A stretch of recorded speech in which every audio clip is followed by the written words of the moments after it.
Thank you, Mr. President. Distinguished delegates, Mr. Secretary-General, ladies and gentlemen, I am honoured by the opportunity to address the Security Council at this critical juncture. I am not here as an expert.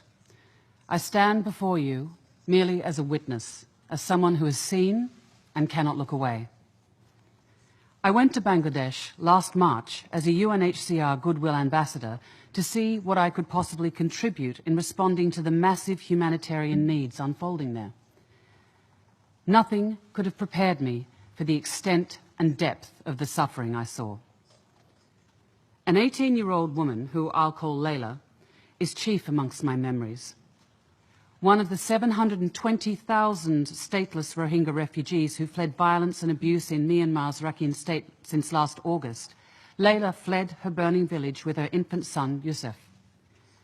As she cradled Yusuf in her arms, she described to me how her husband was forcibly taken from her village and how he had not been heard from since. How, 5 days later, these same people returned, setting fire to her home and forcing her to flee alone with her baby. She saw her uncle killed by men with knives. She told me, "When I saw this, I just ran." She and her son hid in a forest for months, surviving off plants and trees. Her harrowing journey ended in Bangladesh, where her present hardship persists. Another refugee family took her and Yusuf in, sharing their cramped shelter. And as I sat with Layla, a small child was playing behind me, and I noticed some terrible scars on his leg. And when I asked how he came by these, his family told me that he had been caught in the flames when their home had been torched. Luckily, they pulled him free, but the scars will remain, both the physical and the psychological. If only such stories were atypical. But visiting with refugee families in Bangladesh, I found that they were shockingly routine. Like you, I have heard the gut-wrenching accounts, stories of grave torture, of women brutally violated, people who have had their loved ones killed before their eyes, children who have seen their grandparents locked in houses that were set alight. I am a mother, and I saw my own children in the eyes of every single refugee child that I met. I saw myself in every parent. How can any mother endure seeing her child thrown into a fire? Their experiences will never leave me. And this is why I'm immensely grateful that the Security Council, the principal body responsible for maintaining international peace and security, is working in unison to resolve this crisis. And I am particularly thankful to you, Mr. Secretary-General, for giving voice to the Rohingya over the last decade and for continuing to demonstrate exemplary leadership on this matter.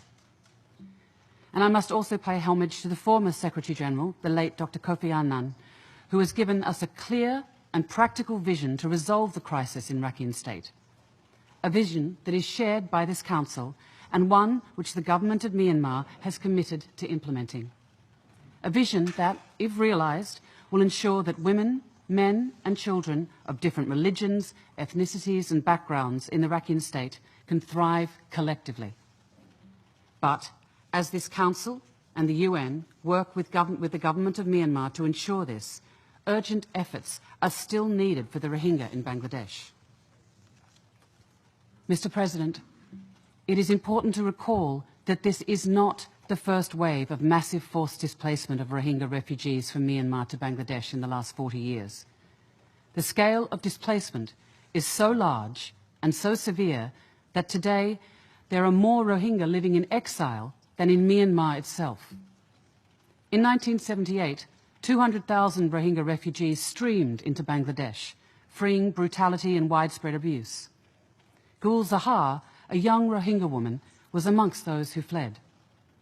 14 years later, in 1992, another wave of violence forced 250,000 stateless Rohingya refugees to seek safety once again in neighbouring Bangladesh. Once again, Gul Zahar was amongst those who fled. Today, there are 900,000 stateless Rohingya refugees in Bangladesh. Gul Zahar, now 90 years of age, is sadly amongst them once more. 4 decades following her initial flight, Gul lives in abject poverty in Bangladesh, with the sole wish that her great-grandchildren will have a better future. The need for this future to transpire inside Myanmar has never been more urgent. If we fail to act now, Gul's grandchildren, like thousands of others, will be unable to escape this relentless cycle that generations of Rohingya have experienced. Mr. President, Bangladesh's recent response, receiving over 700,000 refugees in a matter of months and providing them safety, is one of the most visible and significant gestures of humanity in our time.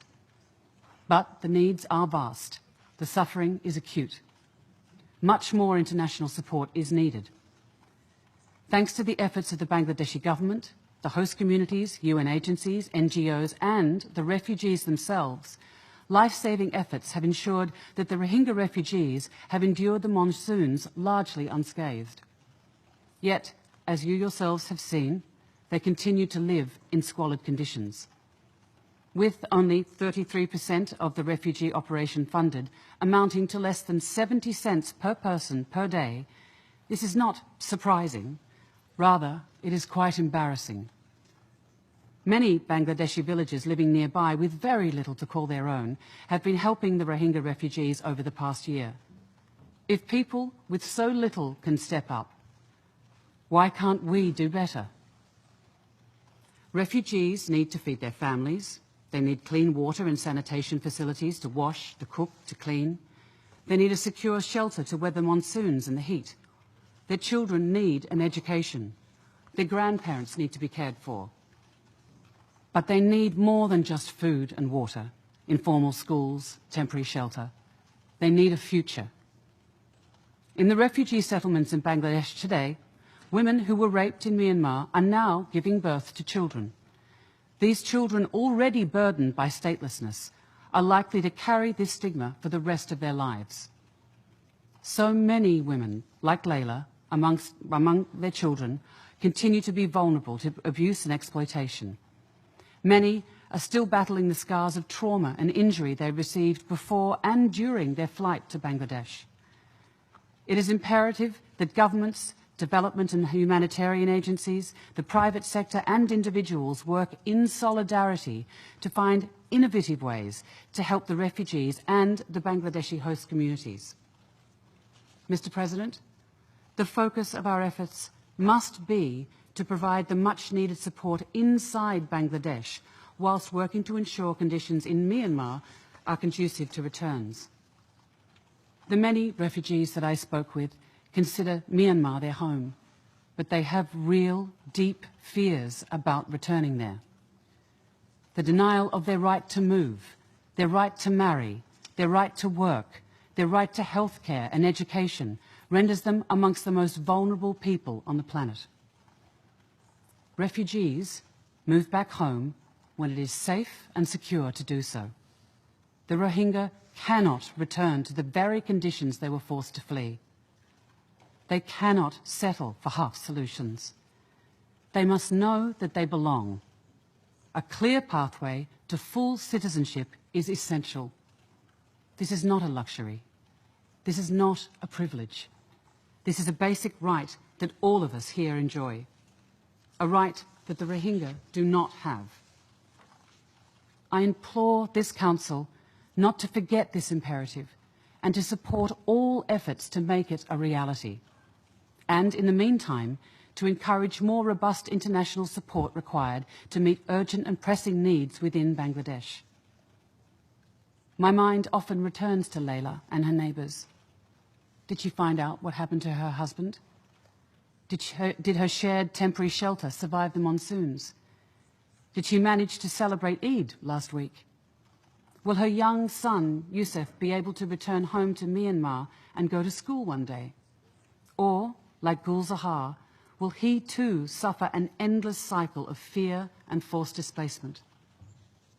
Mr. President, together we need to change the future of Layla, of Yusuf, of Gul Zahar, and of the Rohingya living in Myanmar, in Bangladesh and beyond. There are no shortcuts. There are no alternatives. We have failed the Rohingya before. Please let us not fail them again. Thank you.